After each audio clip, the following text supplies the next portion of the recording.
लायक कहाँ लाख किलोमिटर मास्तिर भएको ग्रहले यहाँ मान्छेलाई प्रभाव पारो भनेर भन्छन्। यी चाहिँ माघिहानी बाटो बनाएछन् ज्योतिषका नाममा, राहु केतु भनेका छन्, तर्साछन्, हामीलाई लुटी खाएछन्, लुटी खाएछन् भन्छन् फेरि भन्नेले।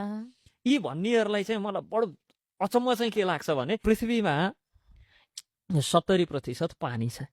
समुद्री मार्गको यात्रा जुन छ संसारमा सबैभन्दा सस्तो यात्रा भनेको समुद्रिक मार्गबाट हो। त्यही भएर सामान चाहिँ सकेसम्म सामानहरूको कार्गो चाहिँ हामीले ट्रान्सपोर्ट गर्दाखेरि समुद्रिक मार्गबाट गर्छौँ।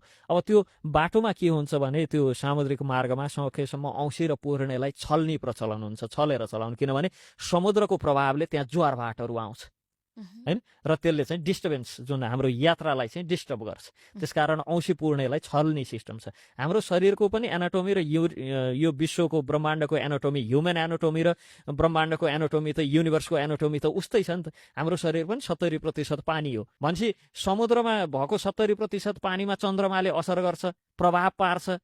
अनि त्यहाँ चाहिँ यस्ता विशेष नेभिगेसन प्रणाली भएका जहाजहरू चाहिँ हिँड्न सक्दैनन् अरे। अनि हाम्रा शरीरमा पनि 70% पानी भएपछि हाम्रो शरीरमा चाहिँ प्रभाव पार्दैन, त्यसले पार्छ होला नि त।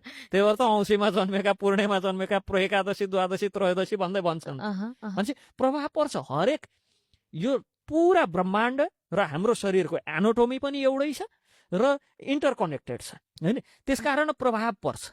अब प्रभाव पर्दैन, समुद्र ठुलो भयो, पानी धेरै छ, त्यही भएर प्रत्यक्ष हाम्रै आँखाले प्रभाव देख्यौँ।